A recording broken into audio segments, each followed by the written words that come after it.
好了好了，哎，我跟你讲，那个一定要早点去排队，是限量的。对，赶快去排，不然没有了哈。OK 啊。哇，你又买了你是不是买盲盒买上瘾了？我提醒你啊，你现在有小孩要养啊。Kim 姐，什么上瘾？我是有买没错，但是我有卖的吗？每一个上瘾的人都说自己没有上瘾的。哎，我跟你讲，你又不是不认识我，我从以前到现在都会买什么公仔玩具，那也是上瘾。哎呦，这些看起来无伤大雅的小习惯呢，其实就是成瘾的开始。来，你不要买了，我带你去看医生戒瘾。哎，等一下，我打电话。Hello 啊，哎，那个限量的哈，一定要排到啊，一定要买嘞哈。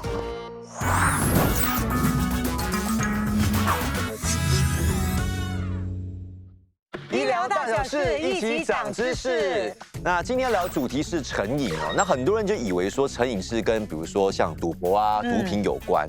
那其实我们日常生活会接触到的，像是使用手机啊、网络购物啊，甚至追剧哦，都会让我们不知不觉的上瘾，甚至成瘾。对，所以今天呢，我们就请来了精神及心理专科林文龙医生，欢迎，还有心理学家周永林博士，欢迎周博士，还有我们的2位嘉宾，铁人名厨 Chef Ivan， 欢迎，还有网红小贩 Shelly， 欢迎，欢迎两位哦。那今天我们聊这个主题是成瘾嘛，哈，请2位来是有原因的，因为据我们了解，你们对某些事情的确曾经或者是现在还有成瘾的情况。懂我的人都知道，年轻时有毒瘾嘛，对，跟那个很重的烟瘾、酒瘾这些。OK， 我的酒瘾可以是从早上睁开眼睛就喝到晚上，哇，都是在醉的状态吗？我是一种麻木的状态。OK， 我可以从早上喝到中午5、6点，5、6点我就换了。OK， 换红酒，红酒可以一次过可以喝6支这样。哇，好吓人哦！哇，所以你是毒瘾跟酒瘾同时啊？还有烟瘾，他讲一天可以抽几包？3包。几岁开始啊？讲了吓死你，12岁就开始这样。12岁啊！哇，那也太小了吧，太小了。对。那 Shelly 是对于什么样的事情成瘾？购物 ，yes， 是怎么样的？我的购物会严重到3个月里面报4张卡。OK， 对啊，我会买到没有钱可以买的那种。然后比如我出国，我带了3个行李箱，可是我回来是6个。哇 ，yes， 我一定会 exceed 我的 budget。如果我的银行还有，我就会用到完。医生，他们2位上瘾的事情跟程度好像有一点不一样，算是成瘾，算是成瘾吗？所以成瘾就有2大种，对吗？一个就是物质上瘾，好像 Chef 讲的，就是好像酒精啊、毒瘾啊。那 Chef 讲的情况就比较容易去断定了。当时应该是有一个上瘾的现象。那Shelly讲的就是行为上瘾。那行为上瘾这种购物方面，可能我们就需要更多的一些资料，才可以断定说到底有没有这样的一个诊断啦。那我们也要理解哦，其实成瘾它不是一个行为，它是一个综合症啦。典型的话，我们就用一个 Edwards and Gross 的一个成瘾综合症。开始的时候，我们就会看到他们成瘾的时候，这个模式就会收窄。比如说，可能开始的时候你跟朋友一起喝酒啊，可是后来就可能自己一个人喝，收窄那个兴趣就变成很单一，越来越局限。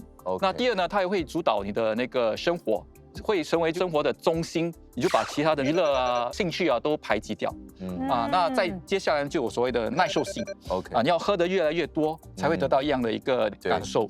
而且停止的时候，他们会有那个阶段的不舒服然后如果因为不舒服的话，他们又会恢复去就是喝酒的一个行为，去缓和这个阶段的一个就变成一个循环。对，就变成一个恶性循环。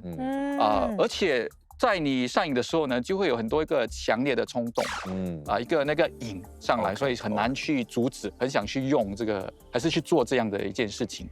而且当你成功的戒瘾之后呢，还是很容易复发的。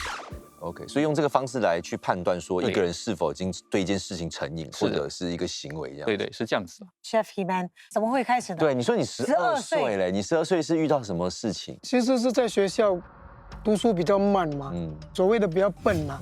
在那种情况下，其实有2个很极端的嘛，就会给功课比较好的人排挤，给老师看不起。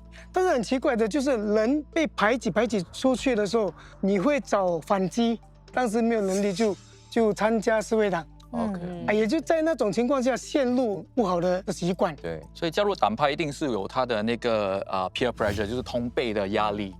所以有时候他们会就影响你啊，你不抽还是你不喝酒的话，就是对不属于我们。而且很多时候心理疾病啊，其实说白了是也一个孤单引起，对吗？我们其实虽然忙忙碌碌，可能周边有很多人，可是其实我们很多都是觉得很孤单的，因为没有被认同，没有空间，没有被理解，当时的困难跟受伤，其实没有一个扶持你跟引导你的一个健康的一个导师，还是对。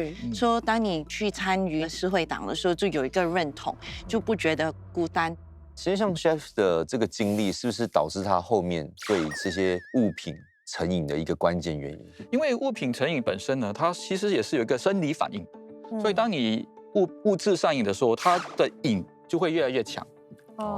然后你瘾越来越强的时候，你要用越强的那个物品来取代。最好的例子就是一些有疼痛的一些病人，那他们就吃止痛片，对，然后止痛片过了一阵子失效了，然后就要越吃越多，对，越吃越多就慢慢上瘾。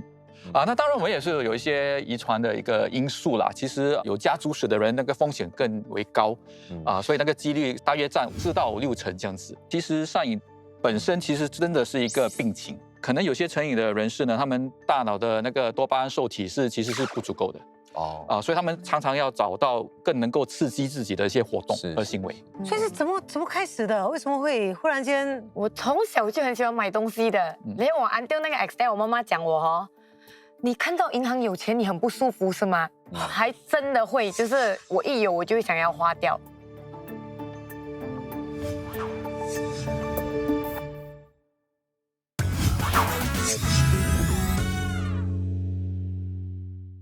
怎么开始的？为什么会忽然间？我从小就很喜欢买东西的，连我until那个 Excel， 我妈妈讲我你看到银行有钱，你很不舒服是吗？还真的会，就是我一有我就会想要花掉。你买东西的这个习惯是不是你有效仿谁？还是说，比如说你家人，你妈妈也会爱买东西吗？还是说不会？是你本人？我本人而已嘞。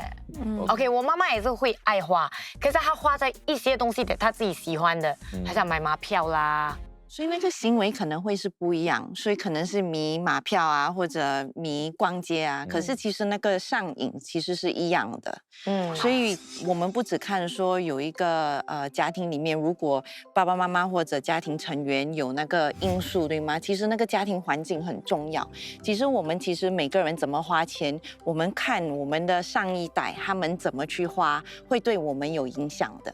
想要知道你们是哪一个时刻让你们意识到说，哎呀，我自己真的不可以再这样下去了。我自己的个人情况是，家人很重要。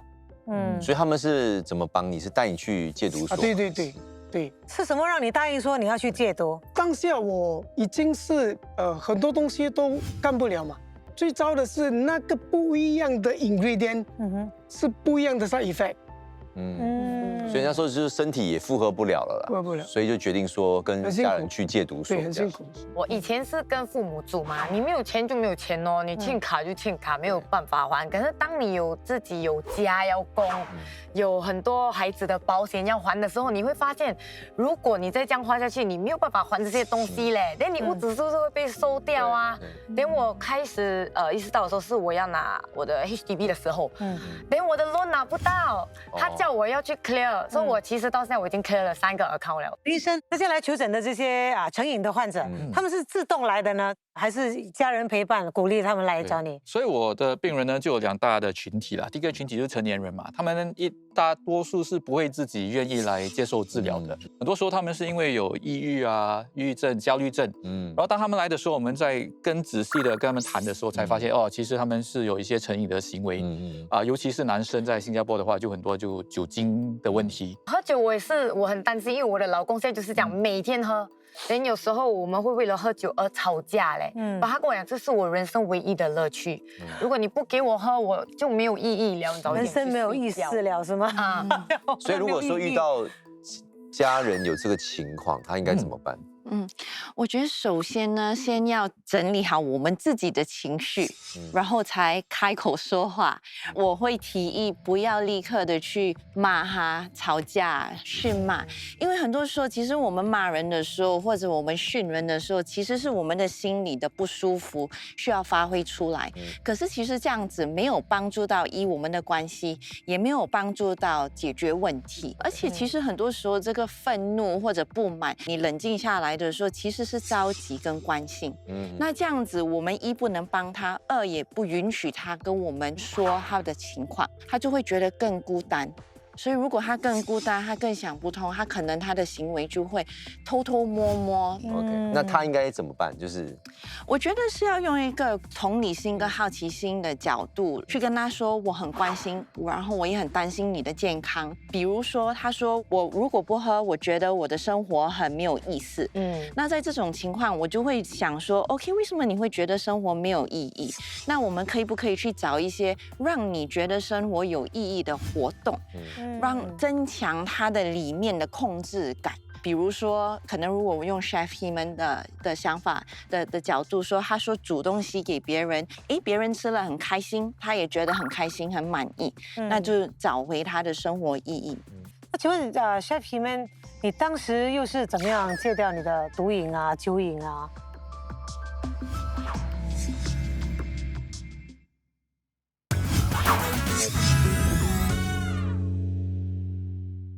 请问Chef Heman，你当时又是怎么样戒掉你的毒瘾啊、酒瘾啊？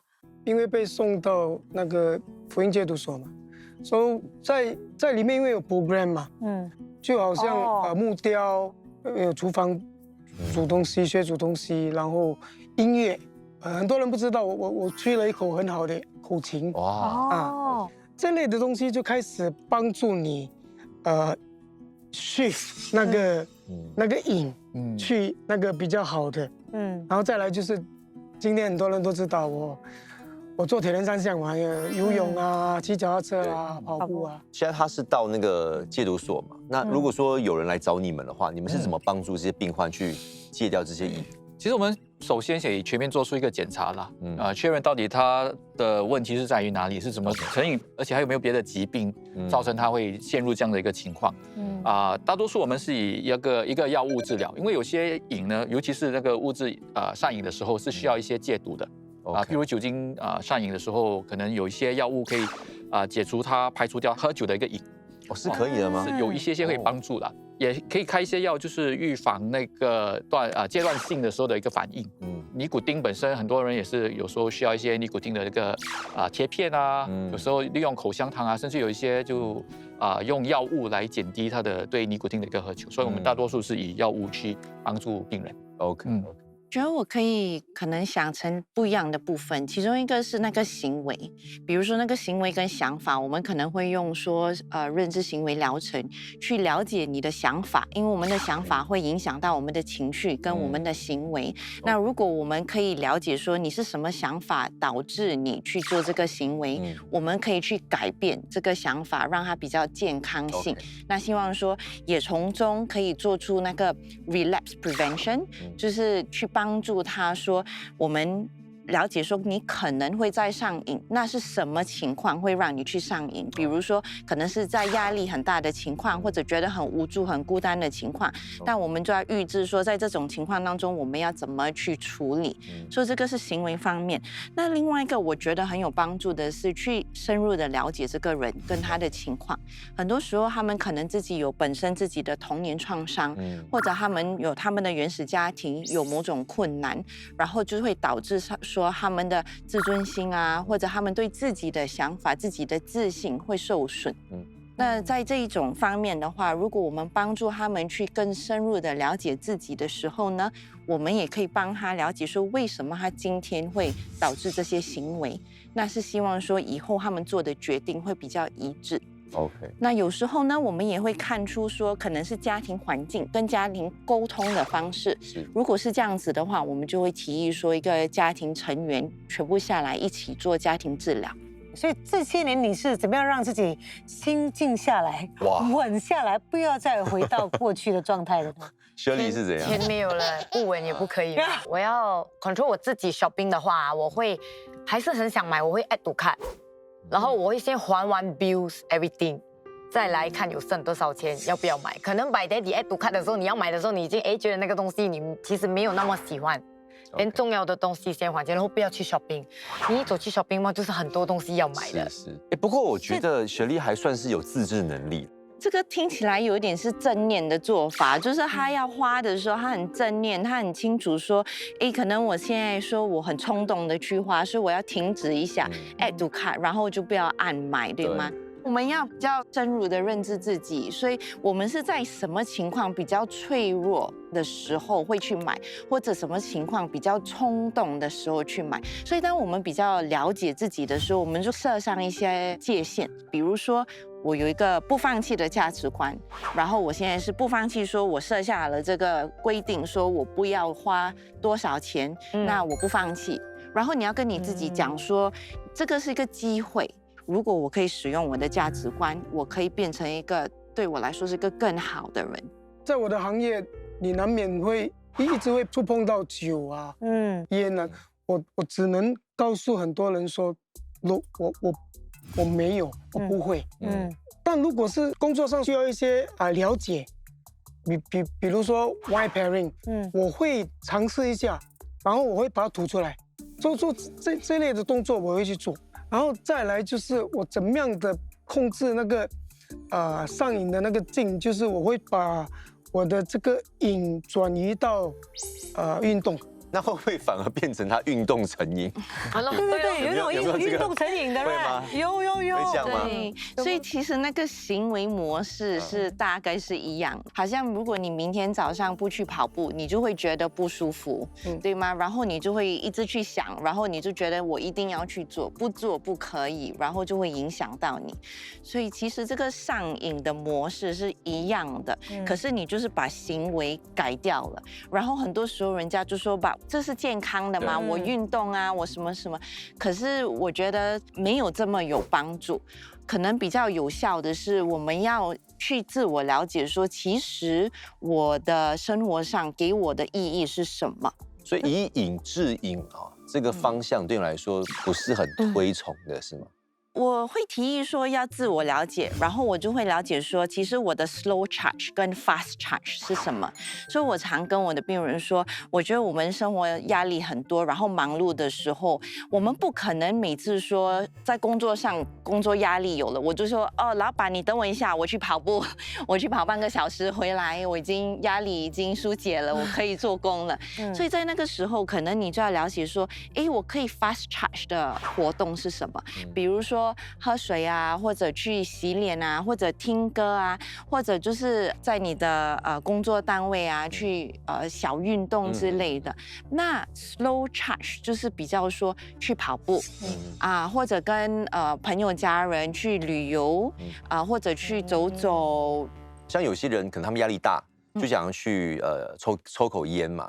但是问题是，如果说你跟他讲说你要转移你们注意力啊，你可能去做个瑜伽做什么，他们就觉得说哇那个好麻烦，因为他们要很快的去充电嘛。对。那你会有什么建议 ？OK， 首先呢，我们那些快感的充电都是会给我们很多多巴胺的。OK， 所以好像吸毒啊、K-pop 啊这些，它是很快的，可以帮我们疏解我们的情绪跟压力。